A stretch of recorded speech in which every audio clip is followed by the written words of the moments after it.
Le président de la République, le CNDR et le Premier ministre. Est-ce que vous, soudainement, vous constituez un moyen pour faire sortir ce qui est la fameuse crise qu'on traverse actuellement? Et en dernier mot, je voudrais vous demander comment expliquez-vous le retour à notre fonctionnel et surtout avec, je ne sais pas, cette situation de réveil des étudiants académiques. Des rebelles. Notamment avec le CNDR. Le rebelle où ça? Akati, une nouvelle rébellion à Akati. Moi, je viens parler du CNDR parce qu'ils ont accepté le retour du CNDR. Je veux parler des agissements du CNDR, des arrestations arbitraires. Mais il faut avoir. Si certaines questions sont très pertinentes, Sod a parlé d'un point qui m'amène à faire une genèse de la vie politique que j'anime personnellement. Quand il parle d'opportunisme, je pense que loin s'en faut. Ceux qui connaissent mes camarades et moi, personnellement moi, savent que nous sommes désintéressés. Et c'est là, des exemples palpables sont là pour les attester avec des témoins à l'appui. Moi, je suis du parti de Feu Demba Diallo. Et quand j'adhérais à ce parti, j'étais membre fondateur et j'avais 26 ans. Et une année après, c'était les élections municipales en commune 1. Et nous avons eu des positions en commune 1. J'étais parmi les élus. Et à l'époque, par souci du pays, il y avait un ancien. J'ai dit non, moi je ne veux pas être premier adjoint. On nous avait donné le poste de premier adjoint. J'ai dit non, je ne veux pas le poste de premier adjoint parce qu'un tel est plus âgé que moi. Il est dans un quartier populaire. Il peut être plus utile pour le parti. Moi, je n'ai pas d'expérience. Ça s'est fait en 1992. Donc ça, c'est pourquoi j'ai dit que ça me pousse à faire une petite genèse. Et quelques années plus tard, j'étais troisième adjoint au maire en commune à l'époque. Et le premier adjoint était UFD, sur ma demande, parce que j'étais secrétaire général de la section. Donc j'avais le poids politique pour prendre ça. Un vieux même m'a dit, mais Diara, pourquoi tu fais ça? J'ai dit non, c'est pour le parti, c'est pour que le parti puisse prospérer. Ensuite, quelques années plus tard, 2 années, en ce moment j'avais 28 et demi, on est venu me voir à la mairie pour trahir, c'est le mot même, Maître Demba Diallo, et pour avoir une position alléchante. À l'époque, très alléchante. J'ai refusé, j'ai dit non. Et les personnes qui sont venues me voir sont parties dire à qui de droit chaque Adjara va rester le dernier rempart de l'UFT. Et cette personne m'a appelé, ah, mes envoyés ont dit que tu resteras le dernier rempart de l'UFT. Et j'ai retenu ce mot. Et c'était certain. Donc je n'ai pas voulu monnayer ma personnalité à cette position. Et la plus récente, certains chefs de parti le savent, parce que le lendemain, le dernier gouvernement mis en place, le lendemain, certains sont venus me voir à mon lycée, si je suis dans mon bureau. Et Touré est là, le secrétaire trésorier peut l'attester, parce que ces 2 chefs de parti sont venus, ils ont tapé à la porte et disent, mais tu es là? J'ai dit, mais je suis là, qu'est-ce que j'ai fait? Il dit, mais hier, ce que tu as dit à Koulouba, on ne pensait pas qu'on allait te trouver ici. Et ils ont dit à Touré, j'ai dit, mais Touré, c'est le trésorier du parti. Ils disent, Touré, si chacun dit quelque chose à la réunion du bureau national, c'est réel. Nous étions là-bas, il nous a tellement surpris que ce matin, nous sommes venus voir. Parce qu'on a été sollicités, on nous a proposé, j'ai dit, niet. Le gouvernement, le tout dernier gouvernement mis en place. Et par conviction, par éthique et par principe. Ce jour-là, j'ai parlé comme ça. Et M. Demba Diallo m'a enseigné qu'il ne faut pas jeter l'enfant avec l'eau du bain. Donc ce jour-là, j'ai même répété cette citation. Et c'est pour le pays que moi, je m'investis. C'est pour la nation malienne que je m'investis. Donc, au-delà de toute considération, je ne pense pas que moi et les gens qui ont décidé de créer ce front, ce n'est pas avec des idées derrière la tête. Nous avons nourri ça au lendemain du coup d'État. Mais ça a pris du temps parce que nous avons estimé que toute œuvre humaine que tu veux entreprendre, il faut s'armer en conséquence, il faut réfléchir. Et cette réflexion d'ailleurs nous a donné raison.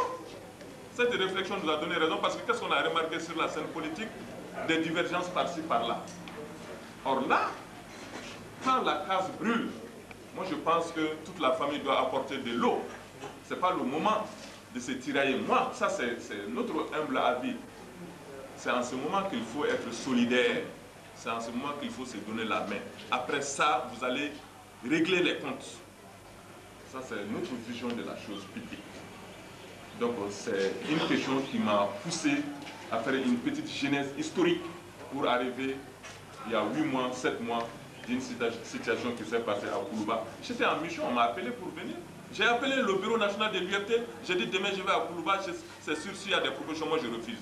Certains vieux de l'UFT, quelqu'un est parmi nous ici, il dit non, même si c'est un jour tu acceptes. J'ai dit non, je n'accepte pas.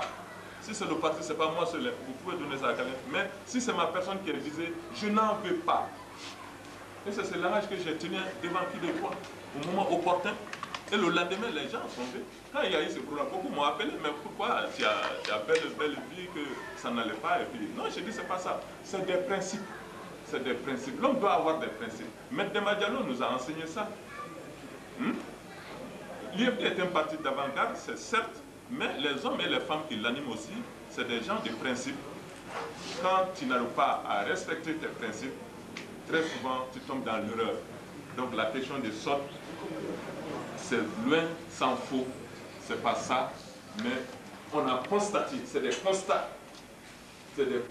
accablants qui nous ont poussés à aller vers ce front pour demander à toute la classe politique de laisser de côté les considérations politiciennes. C'est un appel que nous lançons à tout le monde. Tous les partis politiques, nous les demandons de laisser tomber les considérations et de se donner la main pour sauver le Mali. Après, le reste viendra. Donc, c'est un peu ce souci. Parce que quand tu es citoyen, chaque fois que les grandes questions de l'ère sont posées, il faut poser ta pierre. Il faut montrer. Si on arrive à le faire, tant mieux. Mais l'histoire retiendra quand même qu'il y a eu un front au Mali qui a toujours prôné l'unité, qui a toujours prôné l'union, qui a toujours prôné la cohésion sociale. Ça, c'est extrêmement important pour nous. Donc, c'était un peu par rapport à SOT. Quant à Ramata, bon, bien sûr, nous n'avons pas de position figée par rapport à la transition. Et nous l'avons dit, hein, considérant les avancées du rétablissement de l'ordre constitutionnel, ce qui est une réalité aujourd'hui, il y a eu une première lutte pour le retour de l'ordre constitutionnel. Cette lutte a abouti. Le président de l'Assemblée nationale, le professeur Djamounda, est président de la République par intérim, ce qui est en respect de la Constitution. Et il y a un Premier ministre qui est nommé. Là aussi, c'est des avancées. Par rapport à ces avancées, moi je pense qu'il faut continuer à appuyer cette avancée dans un cadre démocratique, dans un cadre patriotique, en réfléchissant et en amenant des solutions appropriées auprès de ces autorités qui sont déjà en place pour le problème du Nord. Parce que c'est le problème du Nord aujourd'hui qui nous préoccupe. Il y a quelqu'un qui a parlé après des arrestations. Bon, par rapport à ça, moi je pense que ça dépend pour parler de quelque chose. Il faut être au fin de la chose. Il faut savoir les raisons, les motivations qui ont amené ces choses-là. Si nous n'avons pas ces raisons, nous n'avons pas ces motivations, nous ne pouvons pas donner une appréciation quelconque. Ça c'est clair. Pour apprécier quelque chose, un professeur, pour donner une note à un élève, il faut avoir quelque chose. Il faut partir de quelque chose. Donc là, cet élément nous manque par rapport à ça. Bon, la même personne a demandé, il y a le président Djamounda, il y a le président du comité qui est là, qui aide. Nous n'avons pas d'a priori. Nous n'avons pas d'a priori. Ce que nous avons, c'est le pays. Hein. Aider X ou Y, nous sommes prêts à aider tout le monde si c'est dans l'intérêt du pays. Nous avons dit le Mali. Si c'est vrai que nous avons dit le Mali, nous n'allons pas faire de distinguo entre les gens. Mais l'intérêt du Mali prime avant toute considération individuelle. Un tel ou un tel n'est pas notre problème.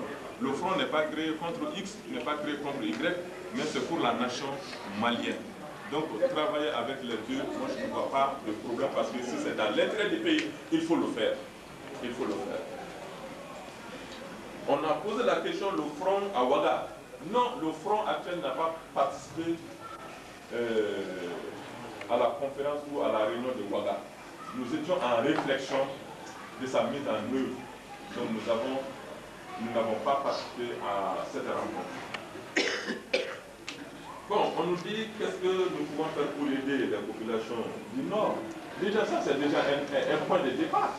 Parce que le fait déjà de donner un avis en faveur du retour de la paix, en faveur de ce que le pays doit faire par rapport à cette population, moi je pense déjà que ça c'est un grand pas.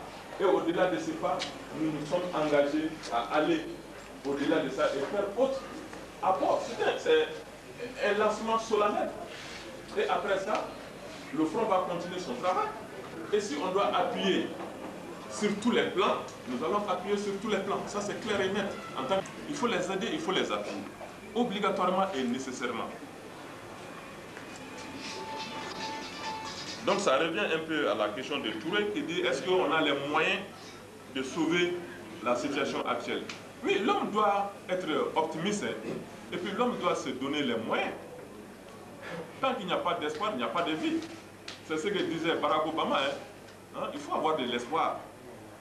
Et les Anglais disent ça, while there's life, there is hope. Tant qu'il y a la vie, il y a l'espoir. Donc l'homme, si tu n'espères pas, moi je ne sais pas ce que tu peux devenir. Et là, M. Demagalo disait qu'il faut toujours voir la bouteille à moitié pleine. Il ne faut pas être pessimiste. Nous voyons la bouteille à moitié pleine. Et nous espérons. Ce que nous disons aujourd'hui ici, par rapport à ce problème précis, si tous les Maliens avaient la même conception, la même vision pour ce problème, je pense qu'on ne serait pas à ce niveau-là. Donc, c'est un cri de cœur que nous lançons ici à tous les Maliens, de revoir les positions et de faire face à un seul problème. L'essentiel, c'est régler d'abord le problème du Nord. Donc moi je pense que nous avons les moyens et nous devrons nous donner les moyens. Nous devrons nous donner les moyens pour y arriver. Donc les partis membres, je dis, je n'ai pas fait la liste, mais tout autour de la table, c'est des partis membres et à l'intérieur, il y a des partis membres et les associations. Comme on doit souper se réunir dès demain, on va mettre un directoire propre en place qui sera aussi diffusé partout où besoin sera.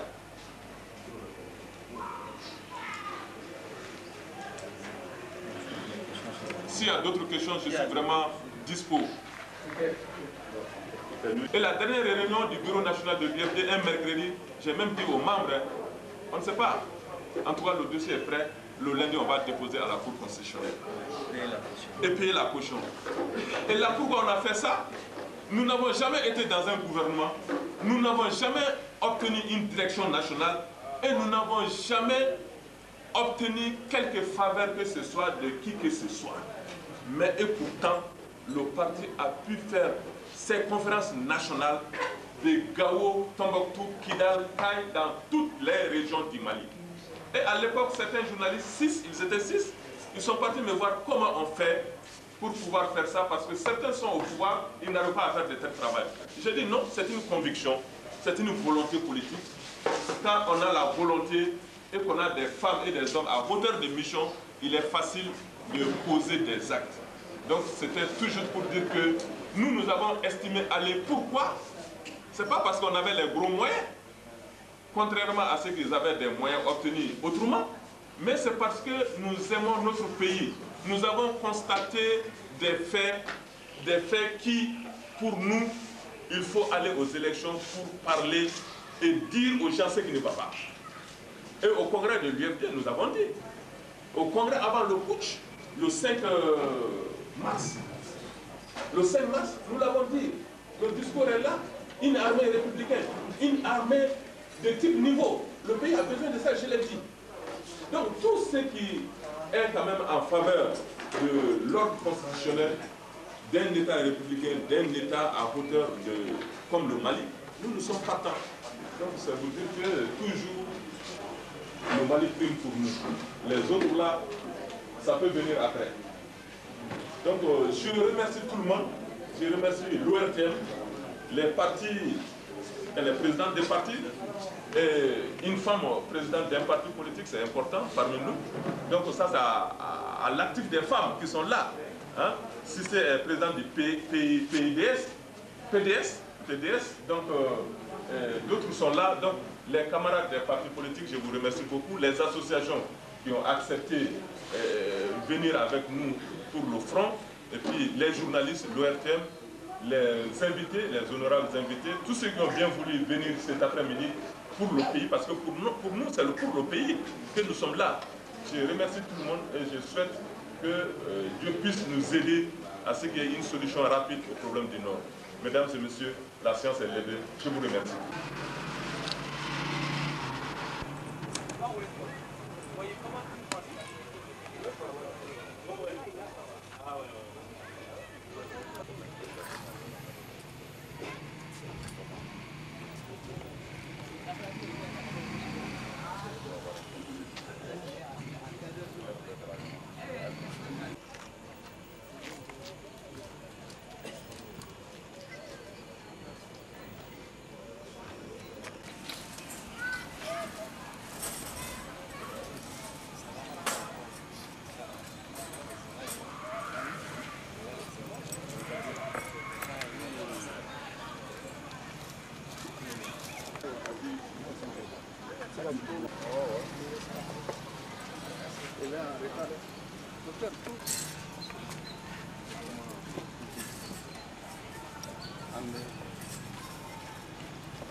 Bon. Monsieur,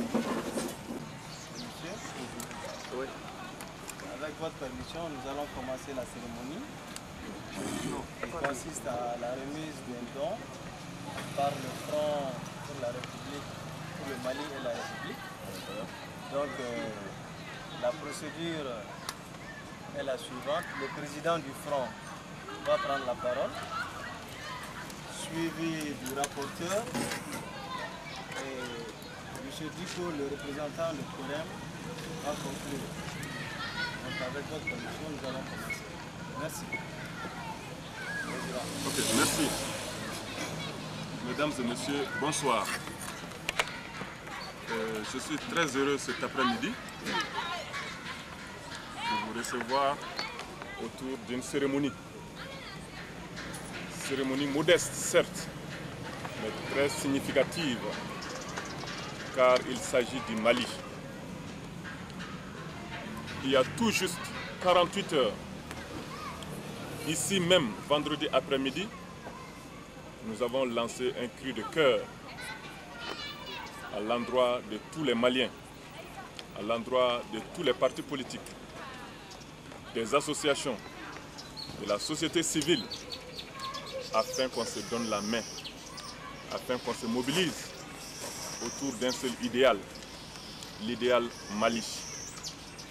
Le Mali aujourd'hui est coupé en deux et ceux qui vivent de l'autre côté vivent dans des situations très précaires et ce sont nos parents.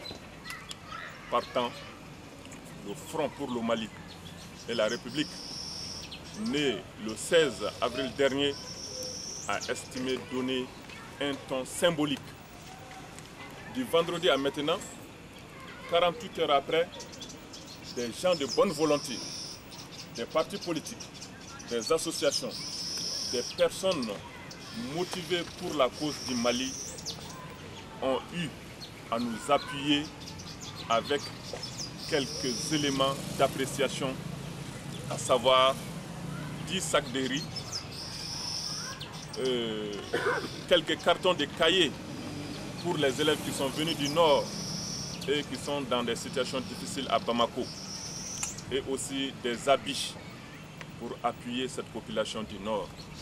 C'est pourquoi le Front pour le Mali et la République a estimé organiser solennellement cette cérémonie significative cet après-midi en présence du représentant des Forennes qui est là à côté de nous.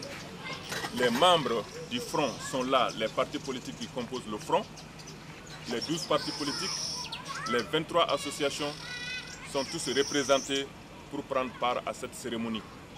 Nous savons tous que la volonté humaine est une chose extraordinaire.